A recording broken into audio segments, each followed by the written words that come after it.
सभी सुमित्रों को नमस्कार। Think tank group of India channel पर आप सभी दर्शकों का बहुत बहुत स्वागत। जैसा कि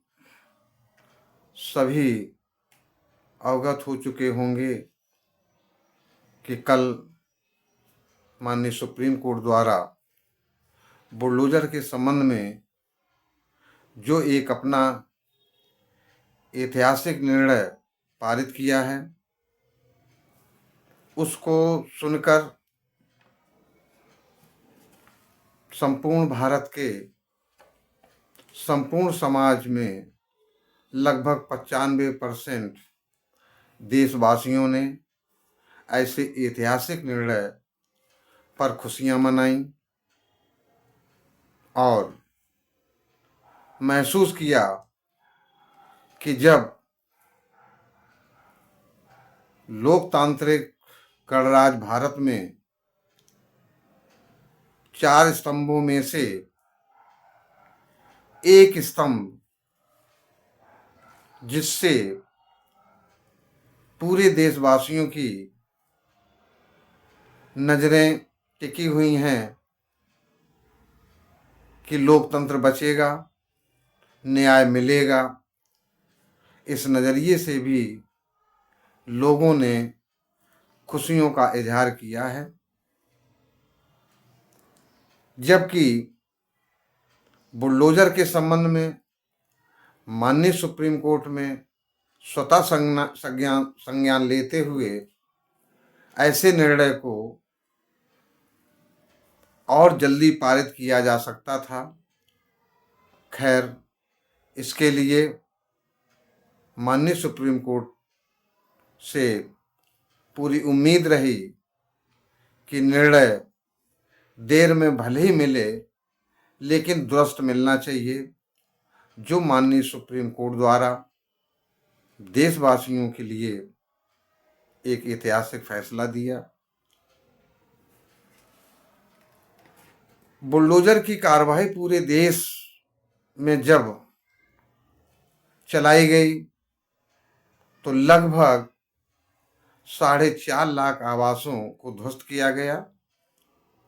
और वैसे ऐसे ध्वस्तीकरण के लिए अगर एक आंकलन किया जाए सरसरी तौर पर तो लगभग 22 अरब रुपए की संपत्ति का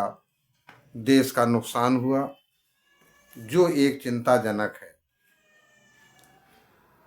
ये नुकसान अगर देखा जाए तो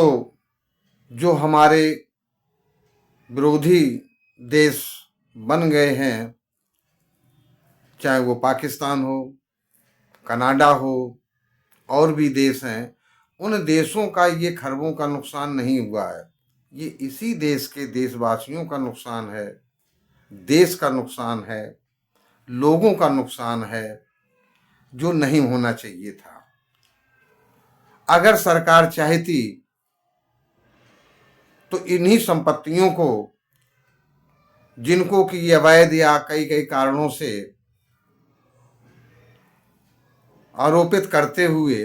ढाई गई हैं, अगर सरकार न्याय करती तो इन आवासों को, इन संपत्तियों को ध्वस्तीकरण ना करके बल्कि राज्य सरकार अपने अधिग्रहण में ले करके ऐसे आवासों पर वृद्धाश्रम, सरकारी स्कूल, बारात घर, पंचायत घर, सरकारी दफ्तर भी बना सकती थी और तब तक अपने अधिग्रहण में रखती जब तक कि माननीय अदालतें पक्ष और विपक्ष में अपना निर्णय पारित न करती। खैर, ये तो भारत देश के आज के हालातों की स्थिति है और शायद ये अच्छी नहीं कही जा सकती है कि कोई बाबा कोई मामा बुलडोजर के आगे अगर अपना टाइटल लगाता है तो स्वतंत्र हैं, वो बुलडोजर के अलावा हिटलर जैसे नामों का भी टाइटल इस्तेमाल कर सकते हैं। लेकिन एक अच्छे भारतीय समाज के लिए एक दुखदाई की बात है कि अगर कोई बुलडोजर बाबा का नाम पुकारे तो शायद जिसके लिए कहा गया है उसके लिए एक बहुत अच्छी बात नहीं है। कोई भी मानव, साधु, संत ऐसे शब्दों को बुरा जरूर मानेगा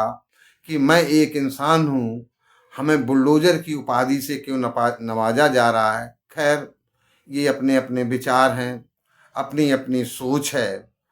मैं तो ये भी कहना चाहूँगा कि अगर ये नारा दिया गया है कि हर चौराहे पर यमराज हैं, तो यमराज के पास इतनी फुर्सत नहीं है कि वो हर चौराहे पर खड़े होकर के और जो है अपने साथ लोगों को ले जाए। इसका ये भी तो अर्थ आज की जनता और इस देश की प्रजा निकालने लगी है कि यमराज तो बहुत दूर की बात है, इसी देश के जन्मे लोग भी आज यमराज बन करके अपना रोल कर रहे हैं। खैर, इस पे भी सोचने विचारने की ज़रूरत है। सभी हमारे देशवासी बुद्धिजीवी हैं, खुद इस चीज़ को महसूस कर रहे हैं कि क्या न्याय है, क्या अन्याय है। बस इतना ज़रूर है कि कोई अगर अन्याय कर रहा है तो वो लालच में करता है, स्वार्थ में करता है, भय से भी करता है, या उसकी अपनी सोच भी हो सकती है कि मैं किन कारण से अन्याय कर रहा हूँ, और उसी अन्याय को न्याय की परिभाषा में परिभाषित किया जाता है। तब सबसे बड़ी दुख की बात आती है कि न्याय न्याय होता है, अन्याय अन्याय होता है। झूठ, हजारों तरह का झूठ बोला जाता है, सच सिर्फ सच एक होता है। मैं तो अपील करूंगा, आग्रह करूंगा, निवेदन करूंगा माननीय सुप्रीम कोर्ट से और देश की विभिन्न अदालतों से कि जो हमारे न्याय मंदिर हैं और उस न्याय की मंदिर में जो कुर्सी पर न्यायाधीश और न्यायमूर्ति लोग बैठे हैं, जिनको देश की आवाम एक भगवान का रूप मानती है, ऐसी आवाम की तरफ से मैं कहना चाहूँगा कि स्वतः संज्ञान लेकर के अगर कोई सड़क पर जहाँ अतिक्रमण है उसके लिए बुलडोजर ध्वस्तीकरण की तो कार्रवाई जायज ठहराई जा सकती है, लेकिन अगर वो सड़क पर ऐसी कोई अतिक्रमण या आवास नहीं बना है तो फिर जब तक अदालतें उसको अपना निर्णय न सुनाएं, ध्वस्तीकरण की कार्रवाई बंद की जाए और अदालतें निर्देश दें सरकारों को, केंद्र सरकार को, कि जो है ध्वस्तीकरण की कार्रवाई न करके इनको अपने अधिग्रहण में ले करके और देश की आवाम के लिए इस्तेमाल किए जाने हेतु कोई न कोई अपनी एडवाइजरी बनाए, कोई न कोई नियम कानून बनाए, ताकि देश का नुकसान ना हो। और जैसा कि हमारे देश की जनता, चाहे गरीब हो अमीर हो, उसको इतना ज्ञान होता है कि न्याय कैसा होता है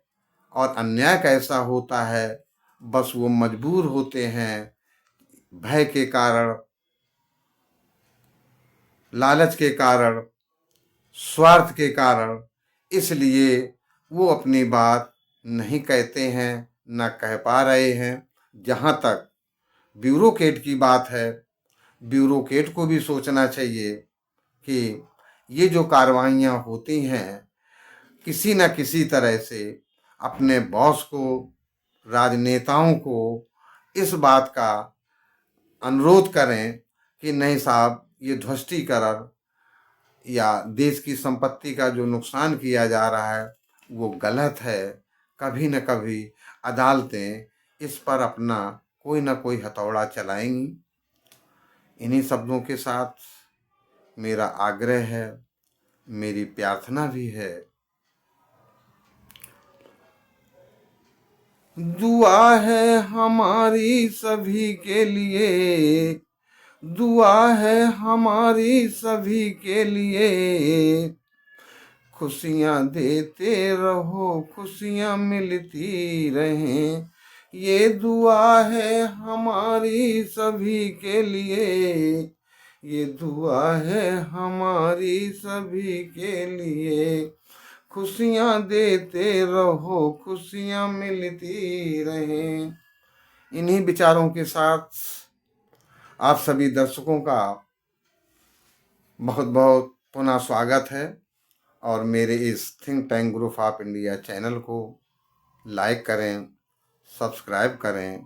और अगर अच्छा लगे तो अपने स्नेही मित्रों को अवश्य शेयर करें। बहुत बहुत धन्यवाद।